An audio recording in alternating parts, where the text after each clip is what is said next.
years of consuming pornography has literally rewired your brain into a pleasure-seeking machine. Because each time you viewed sexual videos or masturbated, your brain released dopamine, which is a neurochemical associated with pleasure. What the release of dopamine also does is that it reinforces the behavior that was done in order to obtain that dopamine. So your brain has now understood that porn is equal to pleasure and has really cemented that connection. This is what makes porn so addictive and hard to overcome, because it has quite literally rewired your brain such that it now craves the dopamine from porn. You might have noticed that as soon as you go for a couple of days or maybe even a week without porn, then you start developing these cravings for it. And contrary to popular belief, a lot of the times these cravings are not due to a high sex drive, but rather because your brain wants the dopamine hit from porn. And this is the biggest reason why most people end up relapsing. Because they don't know how to stop these urges from occurring once they have decided to quit. They rely too heavily on raw willpower to try and overcome these urges. This approach might work in the short term, but motivation and willpower, they're limited resources which eventually deplete and you end up relapsing. This cycle has probably been happening to you for years now and you just feel trapped. In this video, I'm going to share with you a couple of tools that are finally going to allow you to break free from the cycle. Not only are these tools going to significantly lower, if not eliminate all your urges for porn, but they are also going to significantly accelerate the process of rewiring your brain back to its factory settings before the time you started consuming porn. So let's explore these tools. One of the most powerful tools that I have used with my clients when it comes to managing urges is fasting. Fasting is basically when you go for a fixed duration of time without eating food. The reason why I believe fasting is so effective in lowering these sexual urges for porn is because when your body feels that there is a scarcity of resources since no calories have entered your gut, then its priority is no longer reproduction, but rather the priority shifts to resource acquisition. This is why a lot of people, when they commit to intermittent fasting, they describe that they feel they have very little desire to consume porn and they feel a lot more focused and energetic in that fasted state. And before you say that, oh, I had randomly skipped a meal on Monday and it didn't lower my sexual urges, therefore fasting does not work. No. You got it all wrong. Randomly skipping meals is not fasting. There's a huge difference in the physiological effects of not eating food when it's done voluntarily and consciously versus when it's done involuntarily and in an unplanned fashion. The kind of intermittent fasting that I would recommend for overcoming porn addiction is very structured. For most people who are healthy individuals, I would recommend a fasting window of anywhere between 15 to 20 hours. Let's say you decide that you are going to be fasting for 16 hours. That means that each day you would not eat food for a 16-hour window, and in the remaining 8 hours, that is when you would be scheduling your 2 to 3 meals of the day. After having followed this fasting-based approach for a week, you are going to notice a drastic increase in your ability to control your sexual urges. They are no longer going to feel like those untamable urges that you faced in the past. Here's a bit of a pro tip. The kind of food that you eat after breaking your fast has a massive impact on your sexual urges and your impulse control.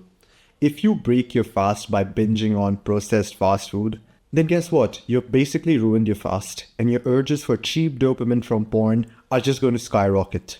And people who are new to the world of fasting might fall victim to this because they are just so hungry during the fast that they just decide to stuff their face with processed food when it's time to break their fast. What I would recommend is that you keep your meals ready in advance. Have them prepared in advance so that you're not making decisions when it's time to actually break your fast.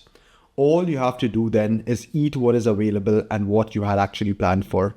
Secondly, I would recommend that you ease into fasting. Let me tell you briefly about how your body produces energy to function without getting too technical with it. It basically has two ways of producing energy. Number one is using the food that you eat, and the second one is by burning off the fat that you have. When you are in a fasted state, you are basically relying on your body's ability to use your fat as fuel. However, since you have probably not fasted in quite a long time, your body's ability to use this fat as fuel is not too good at the moment. So you might experience symptoms like hunger pangs, crankiness, discomfort, etc. What I would recommend is that you start with smaller fasts, maybe something like a 14-hour fast, and then every couple of days, increase this fasting duration by a couple of hours. And this will make your fasting symptoms much more manageable, to the point that fasting almost begins to feel effortless. If you would like to work with me in helping you permanently overcome porn addiction by building and implementing systems in your life that do not just help you resist porn, but also optimize your health, get you disciplined, productive, and focused, then make sure that you click on the link in the description and book a call with me.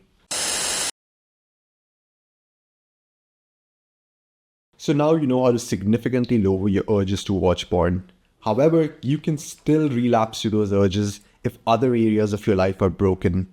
Fasting alone is not the answer to overcoming this addiction. You need multiple domains of your life operating well in order for you to truly overcome this addiction. One such key area of your life is your circadian rhythm. Your circadian rhythm is basically your biological clock, which dictates how you're supposed to be feeling at various points in the day. So ideally, during the day, you're supposed to feel energetic, motivated, just ready to do things. And this allows you access to healthy sources of dopamine from activities like working out, working on your career, reading books, etc. And ideally at night, you're supposed to feel calm and sleepy. And this allows you to wake up early, feeling fully recovered and be in a very good mood. However, if your circadian rhythm is disrupted, then the opposite tends to happen. You are just feeling lethargic and lazy during the day. This causes you to procrastinate the productive tasks, and you're unable to get access to that healthy dopamine, and instead you spend the entire day just doom scrolling. And then the exact opposite thing happens at night. You're just wide awake at night with a million different thoughts in your head. You're just tossing and turning for hours. It's 3 a.m. and right as you fall asleep, your alarm rings, and now you just wake up sleep deprived, unmotivated, with brain fog. This scenario, when your mood and energy levels do not match the time of the day, this puts you in a very vulnerable spot, and you're just so susceptible to relapsing to porn. So I hope you realize just how important it is to fix your circadian rhythm when it comes to overcoming porn addiction. So here are a few things that you can do to fix your circadian rhythm. The first thing you can do is get 10 to 15 minutes of sunlight early in the morning. As soon as you wake up, I would suggest that you go for a quick 15-minute walk. Early morning sunlight signals to the body that, hey, the sun is out, time to get moving. Secrete hormones like cortisol that make you feel awake. Secondly, I wouldn't just limit getting sunlight to just early in the mornings. I would actually recommend that every 90 minutes to 2 hours, you go outside for a quick 10-minute walk. Or maybe even just look outside your window if you don't really want to go out, and get that sunlight in during the early parts of the day. The third thing that you can do is make sure that you eat your meals at regular times. Studies have shown time and time again that eating your meals at random times really disrupts your circadian rhythm. So fix 2 or 3 times in your routine when you're actually going to eat, and only eat food during those times. Stop this habit of snacking randomly with random things. The fourth thing that you can do is fasting. Research has shown that fasting is really beneficial when it comes to having a robust circadian rhythm. The last thing you can do is, around 90 minutes before your bedtime, dim all the lights in your room. Maybe just have a tiny yellow lamp. Because when it comes close to your bedtime, your body naturally begins to produce melatonin, which is a hormone aids in sleep. However, this melatonin production is negatively impacted by bright lights. This could also mean that you do not view bright screens during the night. These are the 2 protocols that I think are highly effective in helping people overcome porn addiction. Drop a like if you think they have helped you.